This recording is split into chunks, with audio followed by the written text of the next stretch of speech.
بات آئے گی، اس گاؤں میں آنے کو پہلے سے بھی دل میں ایک چاہ پیدا تھی جس کی آج راہ نکل آئی ہے۔ میں نے اپنے عزیز مولانا افتخار سلموں سے ایک مرتبہ ذکر کیا، اتفاق سے جب انہوں نے کہا میرے پاس فرصت نہیں تھی، اور جب میں نے کہا تو وہ کہیں اور تھے۔ ہوتا ہے اسی طرح۔ اصل مسئلہ ہے کہ ایک چیز اللہ تعالیٰ سمجھاتے ہیں، وہ کیا کہ تم سے نہیں ہوگا جو میں کروں گا۔ ایک لطیفہ یاد آ گیا، ہم سب کے محترم اہل بیت کی ایک عظیم شان شخصیت علی المرتضیٰ ہے۔ سیدنا حضرت علی رضی اللہ تعالیٰ عنہ کے جاگلی کا وقت تھا۔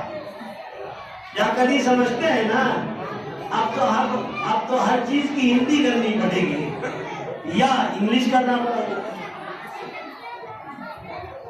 ایک دم آخری مرحلے میں تھے کہ بس اس کے بعد اب اس دنیا سے جانا ہے۔ ایک یہودی آ گیا۔ اچھا کمال کی بات ہے، یہ بہت شاطر مخلوق ہے۔ یہ الگ بات ہے کہ ہم اس پر قربان ہیں۔ قرآن مجید نے کیا کہا تھا، تجدن اشد الناس عداوۃ للذین آمنوا الیہود۔ اے محمد صلی اللہ علیہ وسلم، آپ سب سے زیادہ دشمن پائیں گے کس کو؟ یہودیوں۔ پوری دنیا میں جتنا بھی کرائم ہوتا ہے، جتنا بھی کرپشن ہوتا ہے، کہیں نہ کہیں واسطہ یا بلا واسطہ اس کا دماغ ضرور رہتا ہے۔ ہمارے گھر میں بھی کچھ ہوتا ہے تو یقین جانیے ہم کہیں نہ کہیں کچھ نہ کچھ نرم گوشہ رکھ کے اور ان کو قبول کریں، جس کے نتیجے میں ہم کو خمیازہ بھگتنا پڑے۔ چنانچہ ایک یہودی آیا۔ اچھا یہ پڑھے لکھے لوگ ہوتے ہیں ہمیشہ، اور آج بھی بہت محنت سے کام کرتے ہیں۔ میں یہ کہا کرتا ہوں کہ وہ اپنے مذہب کے لیے جیتے ہیں، اللہ تعالی ہمیں بھی وہ اسپرٹ عطا کر دے۔ ایک ہے مذہب کے لیے جینا، ایک ہے مذہب کے نام پہ جینا، دونوں میں بہت فرق۔ ایک ہے مذہب کے لیے جینا اور ایک ہے مذہب کے نام پہ جینا۔ نہیں، ہمارے جو مشائخ گزرے ہیں، صحابہ گزرے ہیں، وہ مذہب کے لیے جیتے تھے۔ ان کی زندگی ہی مذہب اور حق کے لیے تھی۔ چنانچہ ایک یہودی آیا اور آ کے ایک سوال اٹھا لیا۔ وہ سوال کیا کرتا ہے کہ آپ نے خدا کو کیسے پہچانا؟ اب یہ سوال بھی بڑا عجیب ہے، خدا کو آپ نے کیسے پہچانا؟ حضرت علی ہے، جواب تو ملنا ہی ان کو تھا، لیکن سوال کتنا نازک ہے، تلوار سے زیادہ دھاردار یہ سوال ہے۔ تھوڑا ادھر ادھر بیلنس ہو جائے تو آدمی کا سارا کیا علیہ میں ایمان اور کفر کا مسئلہ ہو جاتا ہے۔ لیکن حضرت علی نے ایک جملہ میں اس کے سارے منصوبوں کو پانی پھیر دیا۔ فرمایا عرفت ربی بفصل العزائم، میں نے اپنے رب کو اپنے ارادوں کے ٹوٹ جانے سے پہچان لیا۔ ہم جو چاہتے ہیں وہ نہیں ہوتا ہے، یہ اس بات کی دلیل ہے کہ کوئی چاہتا ہے اس کی مرضی سے وہ ہوتا ہے۔ اس لیے میرے دوستوں اور بزرگوں، تقدیر پر ایمان ہمارا سب سے بڑا ہتھیار ہے۔ خیر، اللہ تعالیٰ نے ہمیں آج توفیق عطا فرمائی کہ باروں کی سرزمین پر میری حاضری ہوئی۔ کئی لحاظ سے یہ حاضری سعادت کی بات ہے. ایک تو یہ کہ ہم بیت اللہ میں بیٹھے ہوئے ہیں اور مسلمانوں سے ہم بات کر رہے ہیں جس ایمان اور اسلام کی قیمت سب سے زیادہ ہے. ایک آدمی لاکھ یتن کرے، پریڈ کرے، کبھی کپڑا نہ پہنے، کبھی اچھی غذا نہ کھائے، 1000 مجاہدہ کرے، ایمان کے بغیر ہے تو اس کا کوئی وزن آخرت میں نہیں. آخرت میں صرف اور صرف اسی عمل کا وزن ہوگا، تھوڑا ہو یا زیادہ. ایمان کے ساتھ جو ہوگا اسی کا اعتبار ہوگا، ایمان کے علاوہ کسی عمل کا اعتبار آخرت میں نہیں. آپ اندازہ لگائیں کہ آپ کی کتنی قیمت ہے. اللہ کے گھر میں ہے اور مسلمانوں کے درمیان ہے، اور بڑی بات یہ ہے کہ مدرسے کی نسبت پر میری حاضری ہوئی. چند نونہالوں کو دیکھا، سنا، دل باغ باغ ہو گیا. میں اہل باروں سے یہ کہوں گا کہ اس چھوٹے سے پودا کو تناور بنائیے. اس وقت کی سب سے بڑی ضرورت ہے. یہاں جو منصوبے تیار ہو چکے ہیں، غرناطہ اور اسپین کے حالات کو لانے کی ترکیبیں شروع ہو چکی ہیں. یہ خدا کا انعام ہے کہ ابھی ہم اس کھلی فضا میں قرآن و سنت سے وابستگی رکھے ہوئے ہیں، ورنہ حالات تو ایسے آتے ہیں اور دنیا میں آئے ہیں اور تیاری کچھ اس طرح کی یہاں بھی ہو رہی ہے. اس لیے ان کو مضبوطی کے ساتھ پروان چڑھانا، رسم و رواج سے اوپر اٹھ کر اور باہمی تعلقات کو بالائے طاق رکھ کے. اللہ اور اس کے رسول میں کوئی بٹوارا نہیں ہے. اللہ سب کا اللہ ہے، رسول سب کا رسول ہے، مسجد سب کی مسجد ہے، مدرسہ سب کا مدرسہ ہے. اس جذبے کے ساتھ، یعنی اپنی ضرورت کے طور پر اس نظام کے حوالے کرنا، یہی اس وقت کی بڑی ضرورت ہے.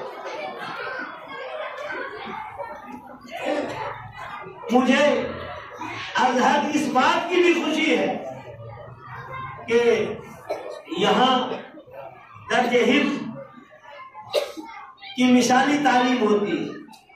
آپ نے نمونہ دیکھا، الحمدللہ عالمیت کے بھی کئی درجے یہاں پڑھائے جاتے ہیں. اس جماعت عربی سوم تک ہے، تیسرے کلاس تک ہے، لیکن یہ وہ تیسرا کلاس نہیں ہے، یہ اسکولوں میں ہوتا ہے. اس لیے کہ اسکولوں میں اگر 1-2 سے جوڑا جائے تو 10-12 سال لگتے ہیں، اور یہ 9 کا 3 ہے. ایک آدمی جو فاضل بنتا ہے تو 9 سال پڑھنا پڑتا ہے اس کو، اس کا یہ 3 سال ہے. اس کے پیچھے جو جماعتیں نیچے گزر گئی وہ اس کے اندر کاؤنٹ نہیں ہے. تو تیسری جماعت تک تھوڑی سی آپ محنت کریں گے تو بچے یہاں سے مولوی تیار ہوگا. عام طور سے اس نظام کو چلانے میں کم لوگ کامیاب ہو پاتے ہیں. اس کے اندر باصلاحیت استاذ کی ضرورت پڑتی ہے، اس لیے کہ لڑکے جب باصلاحیت ہو جاتے ہیں ان میں شدھ بدھ ہونے لگتی ہے، ان کا جب شعور بیدار ہو جاتا ہے تو آپ جانتے ہی پرائمری والے کو کیسے ٹیک اپ کیا جائے گا اور ہائی سیکنڈری والے کو کیسے لیا جائے گا اور پی ایچ ڈی والوں کو کیسے لیا جائے گا. سب کا طریقہ الگ الگ ہوتا ہے. اس لیے میرے دوستوں اور بزرگوں، اس لحاظ سے بھی یہ مدرسہ ایک مثالی مدرسہ ہے. شاید بیگوسرائے میں اور کہیں سوم تک کی تعلیم ہے یا نہیں میں نہیں جانتا ہوں، نہیں ہے. اس لیے یہ بھی ایک بڑی چیز ہے۔ تو میرے دوستوں اور بزرگوں، اس سلسلے میں ہم آپ سے چند باتیں عرض کریں گے۔ ہم باروں کے بہت سے حالات سے واقف نہیں ہیں، یعنی خاص باروں کی کوئی چیز اگر ہو، میں کوئی بات اگر کہہ دوں اور وہ بات ٹکرا جائے تو آپ اس کو یہ نہیں سمجھیں کہ میں نے جان کے کچھ کہا۔ جو عمومی حالت ہے وہ میں بیان کروں کہ مدرسوں سے رشتہ، خود غرضانہ رشتہ سب سے خطرناک رشتہ ہے۔ مدرسوں سے جو رشتہ قائم ہونا چاہیے، ضرورت اور عقیدت کا رشتہ۔ چنانچہ ایک روایت میں آیا ہے کہ عالم بنو یا طالب علم بنو یا علماء کی باتوں کو سنو یا کم سے کم ان سے محبت کرو، خدا را ان سے بغض مت پالو۔ ایک دم یہ بات کی اس بات کا مشاہدہ ہے دنیا کے اندر کہ جن سینوں میں علم سے نفرت، علماء سے نفرت، علماء سے بغض، علماء سے قدورت، تو ان کے خاندان سے علم دین اٹھ جاتا ہے اور کبھی لوٹ کے وہاں دروازے پہ دستخط نہیں دیتا ہے۔ اور جب اس کی عظمت کی جاتی ہے، جب اس پر نچھاور ہوتا ہے، آدمی جب اس پر فدا ہوتا ہے، تو اللہ تعالیٰ جگہوں کو قبول کرتے ہیں، خانوادوں کو قبول کرتے ہیں، خاندانوں کو قبول کرتے ہیں۔ کیا بات ہے! مٹی تو سب ہے، مٹی تو سب ہے، اللہ نے چنا تھا اس جگہ کو مسجد کے لیے، تب نہ یہاں مسجد بنی ہے۔ اللہ اسی طرح چنتے ہیں۔ اس لیے پہلی گزارش یہ کہ مدرسے سے والہانہ، عقیدت مندانہ، ہم کو محتاج بن کے اس سے رشتہ رکھنا ہے۔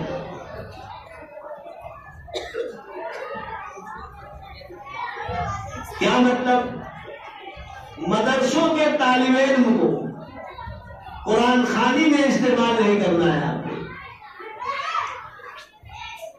اور عوام خود پیشکش کرے مدرسے سے، وہ کہے مدرسے سے کہ حضرت ہم خدمت کریں گے، ہم ان کے پاس آئیں گے۔ کیا لگا ہوا ہے؟ کوئی آدمی آ رہا ہے، انار کا پیٹی لے کے آ جائے، کوئی انگور کا پیٹی لے کے آ جائے، اس ارادے سے اس کو آنا ہے کہ محمد رسول اللہ صلی اللہ علیہ وسلم کے مہمان ہیں، ان کے سینے میں قرآن جمع ہوگا، ان کے سینے میں حدیث جمع ہوگی، ان کے سینے میں علم دین جمع ہونا ہے۔ اب دیکھیے کہ اس خرچ کرنے کا کیا مزہ ملتا ہے، اور اگر نام پڑھواتے رہیے تو نام تو پھٹ ہی جائے گا من۔ پہلی بات یہ ہے کہ قرآن خوانی میں استعمال نہیں ہونا، اور ساتھ ہی میں آپ ان بچوں کو، چونکہ آبادی میں یہ مدرسہ ہے، آپ ان بچوں کو اگر بیٹا پر ترجیح نہیں دے سکتے تو کم سے کم درجہ ہے کہ اپنے بیٹا کی طرح سمجھیے۔ کم سے کم درجہ یہ ہے کہ آپ اپنے بیٹا کی طرح سمجھیے۔ ڈاکٹر کے اندر 1 لاکھ بھی عیب ہوتا ہے،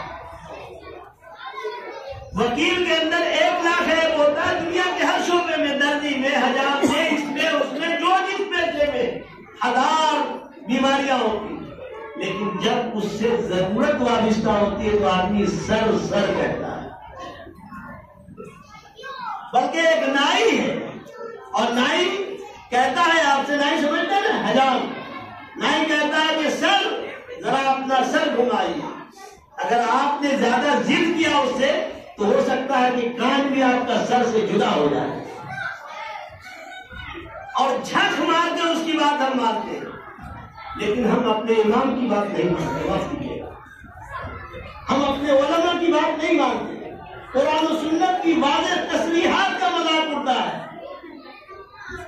کوئی گناہ سے کوئی روکنے والا کھڑا ہو جاتا ہے تو اس کو 1000 آدمی سمجھانے کے لیے کھڑا ہو جاتا ہے۔ یہ کیا کر رہے ہیں؟ اور بڑی اماں اور چھوٹی اماں اور دادی اماں اس طرح کے حوالے ہو گئے، طرح طرح کی رسومات، خرافات۔ ایک بات تو یہ آپ سے کہنی تھی کہ آپ ان بچوں کو اپنے بچوں پر ترجیح نہیں دے سکتے، تو اللہ کے واسطے ان بچوں کو آپ اپنے بچے کے درجہ میں اتار دیں،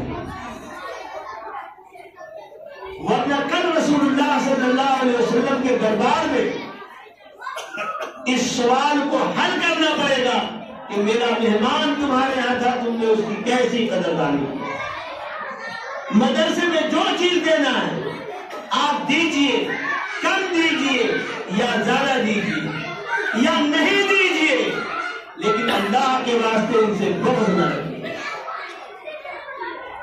پیسے کہیں سے آ جائیں گے، لیکن اگر بغض دل میں ہو گیا تو آپ کی کہانی ختم ہو جائے گی، آپ محروم ہو جائیں گے۔ اس لیے میرے دوستوں بزرگوں، جو دیجئے عزت کے ساتھ دیجئے اور مانیے کہ ہم اس کے محتاج ہیں، ہم اس کے ضرورت مند ہیں۔ میرے دوستوں بزرگوں، مال تو یوں خرچ کرنے کے لیے منافق بھی تیار رہتا ہے، لیکن مومن کے خرچ کرنے کی کیفیت کیا ہے؟ مومن تو یہ سمجھتا ہے کہ ہمارا یہ قبول ہو گیا تو ہم تر جائیں گے، ہمارا یہ لگ جائے گا تو ہم کامیاب ہو جائیں گے۔ اس لیے ایک کام تو یہ ہے، اور دوسرا کام یہ ہے، ابھی جیسے دیکھیے اتنے سارے انعامات ہم نے دیکھے، لیکن پڑھانے والے استاد کا کوئی سیکشن ہی نہیں کھلا، نہیں، ان کی مدارات کی اور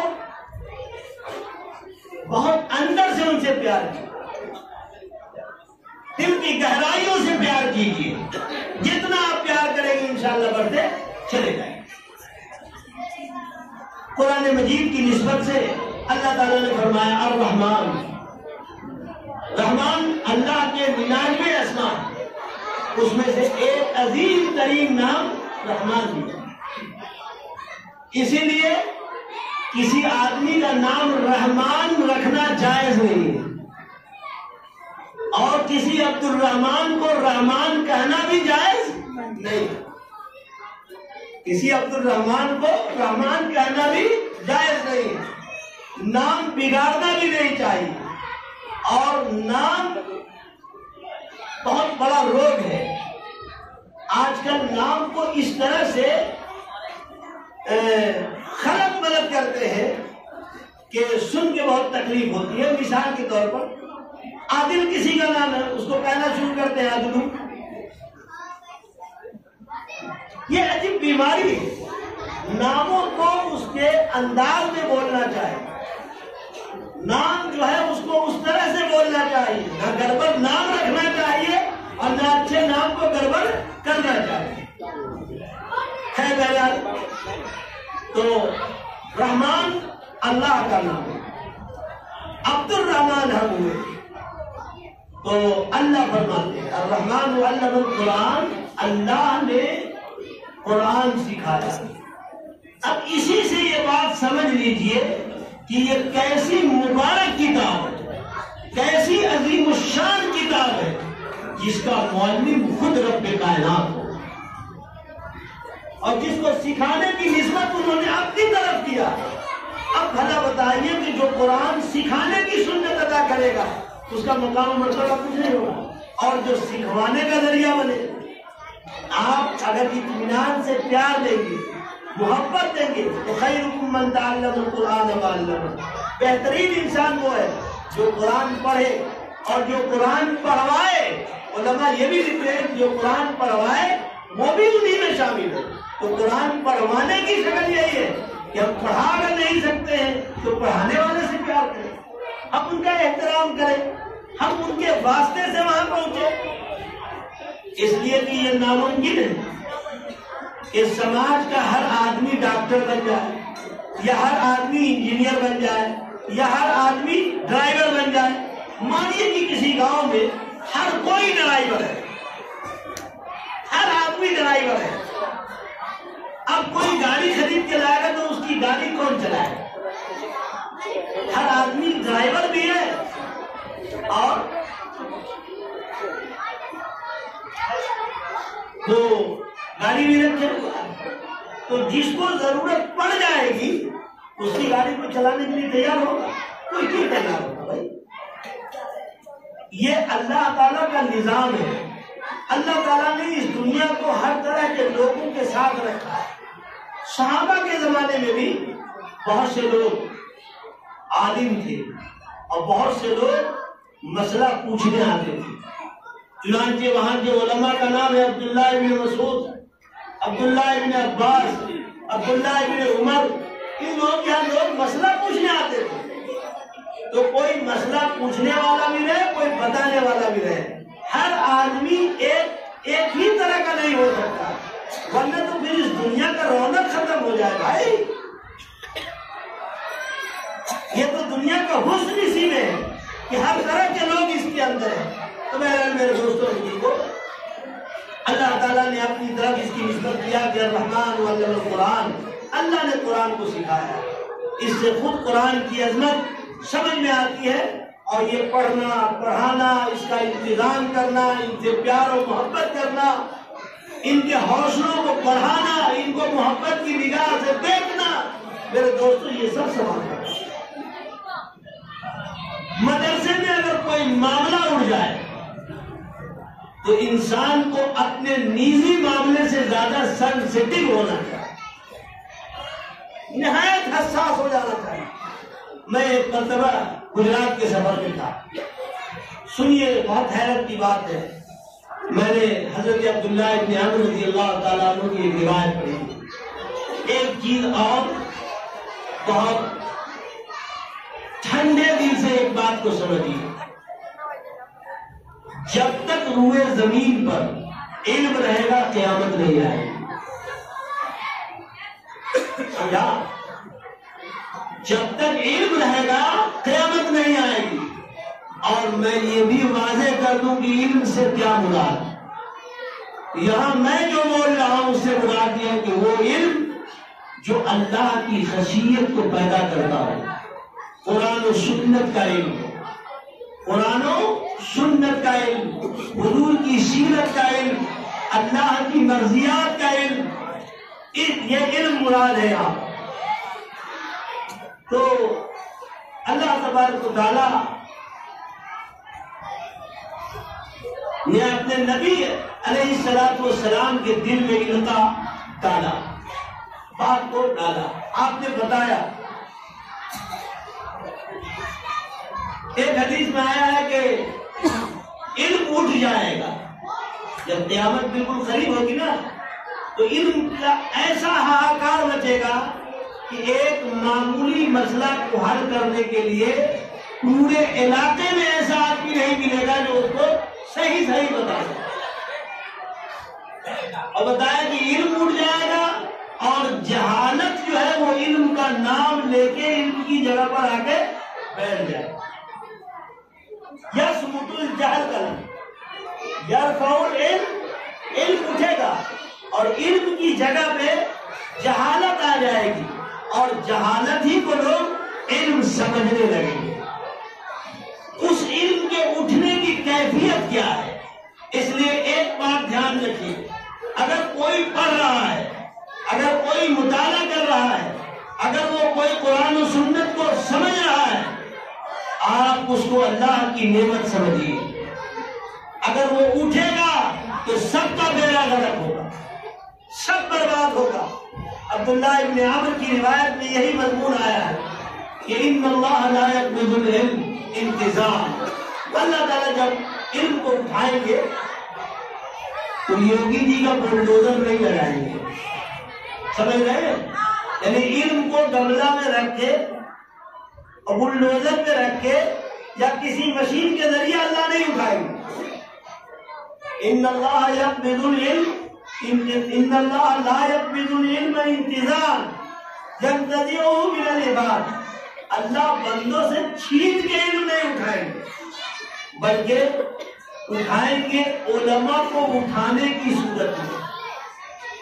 ایک عالم مرے گا، عالم کے ساتھ اس کا علم دفن ہو جائے گا اور پیچھے کے لوگ دنیا کے پیچھے پڑے رہیں گے اور وہ علم کو اپنی نہ ضرورت سمجھیں گے اور نہ اپنی عبادت سمجھیں گے. لہذا جانے والا چلا جائے گا اور ادھر پہ کچھ رہ نہیں جائے گا. کہتے ہیں کیا کہ جب علم اٹھ جائے گا تو حتیٰ اذا لم یبق عالما، ایسی کیفیت ہو جائے گی کہ کوئی عالم بچے گا نہیں، اور جب عالم نہیں بچے گا تو اتخذ الناس رؤوسا وجهالا، لوگ جاہلوں کو، احمقوں کو اپنا سربراہ بنا لیں گے، اپنا ذمہ دار مان لیں گے۔ آج دیکھیے اب تو بعض مدرسوں میں چناؤ ہوتا ہے، اور چناؤ بھی ہوتا ہے تو ایک فلاں سے ہوتا ہے، شرفا ناپید ہوتے جا رہے ہیں، ہر جگہ تلاش ہے باہوبلی کی، شرافت کا دامن تنگ ہو گیا ہے۔ آپ اس نقطے کو سمجھیے، اس کی نوبت کیوں آ رہی ہے؟ اس کی نوبت اس لیے آ رہی ہے کہ جس کے سینے میں اللہ اور اس کے رسول کا علم ہونا چاہیے، وہ سینے علم سے خالی ہو گئے۔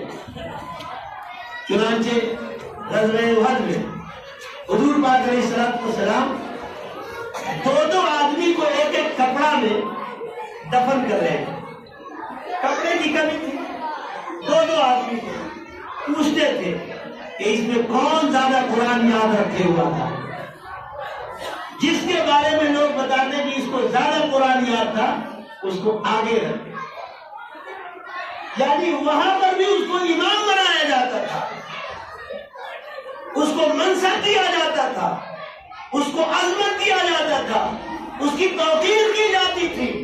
یہ سنت نبوی ہے۔ تو فرمایا کہ جب علماء ختم ہو جائیں گے تو جاہلوں کو لوگ سربراہ بنا لیں گے۔ دیکھو جاہل کو ایک ہے، جاہل سے بھی بغض رکھنا جائز نہیں ہے، یہ بات سمجھ لیں۔ جاہل کو بھی سینہ سے لگا کے اس کو انسان بنانا یہ بھی میرا ہی کام ہے، ہم کو اس کے سلسلے میں بھی ہمدردی ہے۔ لیکن ایک بات یاد رکھیے، اگر کوئی آدمی بیگوسرائے سے 10,000 روپے کا جوتا لے آئے اور ٹوپی خریدے 25 روپے کا، تو کیا 10,000 روپے کا جوتا ہے اس لیے اس کو سر پہ لے کے چلے گا؟ بھائی جس کی جو جگہ ہے اس کو وہاں رکھنا دراصل یہی کامیابی کا راز ہے۔ اگر جوتا کو سر میں رکھا جائے گا تو جوتا کا بھی کام نہیں ہوگا اور لوگ ملامت بھی کریں گے۔ اس لیے میرے دوستوں بزرگوں، ہم نے ان کو کبھی گھٹیا نہیں کہا، بلکہ ان کی ہمدردی یہ ہے کہ وہ علماء کی صحبت میں رہے، علماء کی باتوں کو سمجھے، ان سے محبت کرے، ان کی بھی آخرت چمک جائے گی۔ لیکن اگر ہم نے ان کو امام ہی بنا دیا تو ان کی اپنی بھی نماز گئی اور پبلک کی نماز بھی چلی۔ ایک آدمی پڑھا لکھا نہیں ہے اور وہ السر کو چیر کے کھرپی سے نکال دے رہا ہے، کسی کو اجازت دے گا؟ کوئی کھرپی سمجھتے ہیں آپ لوگ؟ ارے یار وہ زمین کوڑنے کے لیے ہمارے یہاں بولا جاتا ہے، مظفر میں پتہ نہیں آپ بولتے ہیں، ہاں ہی بولتے ہیں۔ تو کوئی آدمی کھرپی سے کسی کا پیٹ چاٹ کر دے اور اس سے السر نکالنے کی کوشش کرے، کوئی تیار ہوگا؟ آدمی تلاشتا ہے جس کا ماہر کون ہے۔ اسی طرح ہر جگہ ماہر کو تلاشنا چاہیے اور اس ماہر کی عزت کرنی چاہیے، اس کا اکرام کرنا چاہیے، اس سے چیزیں ڈیولپ ہے۔ تو کہتے ہیں کہ لوگ جاہلوں کو اپنا مقتدی اور پیشوا بنا لیں گے، اور جب پیشوا وہ بن گئے، بنا دیا ان کو، دیکھتے نہیں آپ کیسا کیسا یہاں وزیر تعلیم بن گیا، کیسا کیسا وزیر اعظم ہو گیا، ہو ہی رہا ہے۔ اب ظاہر سی بات ہے کہ جو جس منصب پر ہوگا اس کے لحاظ سے لوگ اس سے اسپیچ دلوائیں گے، اس سے باتیں کروائیں گے، تاریخ الٹا سیدھا سب کروا کر ہو یہی رہا۔ تو وہ وہاں صرف نہیں ہو رہا ہے، ہمارے یہاں بھی وہی ہو رہا ہے۔ ہم کو اپنی اصلاح کرنی پڑے گی۔ جس دن اگر ہم نے اپنی اصلاح کر لیا، خدا کی قسم یہ حکومت اور اس کے تاج آپ کے قدموں میں ہوں گے۔ اب پہلے طے تو کیجئے کہ ہمیں مسلمان بننا ہے، مسلمان بن کے رہنا ہے. دیکھیے اللہ تعالیٰ کی طرف سے کیسے نوازشوں کا سیلاب اتر گیا. چنانچہ فرمایا کہ دیکھو لوگ اس سے سوال کریں گے، مسئلہ پوچھیں گے، فَافْتَوْا بِغَيْرِ عِلْمٍ، بس وہ بغیر پڑھے لکھے فتویٰ دینا شروع کر دے گا، جس کا نتیجہ یہ ہوگا کہ وہ خود بھی گمراہ ہو جائے گا اور لوگوں کو بھی گمراہ کر دے گا. تو میں آج کے اس نشست میں یہ بات آپ سے عرض کرتا ہوں کہ مدرسہ قاسم العلوم کو آباد رکھنا دراصل علم کو آباد رکھنا، اور علم کی آبادی سے دنیا کی حیات وابستہ ہے. جب سرے سے علم دین اٹھ جائے گا تو قیامت آنے میں کوئی دیر نہیں ہوگی. اس لیے اگر کوئی بات آپ کو ناگوار لگی ہے، میں اللہ کے گھر میں کہتا ہوں کہ اللہ کے لیے دل سے نکال دیجیے اور ایک جھوٹ ہو کے، ایک نظر ہو کے ادارے کی حفاظت میں لگ جائیے اور اس کو ترقی دلائیے. انہی باتوں کے بعد میں اپنی بات ختم کرتا ہوں. ایسا محسوس ہوتا ہے کہ وقت تھوڑا زیادہ ہو گیا. ربنا تقبل منا انک انت السمیع العلیم وآخر دعوانا الحمد للہ رب العالمین.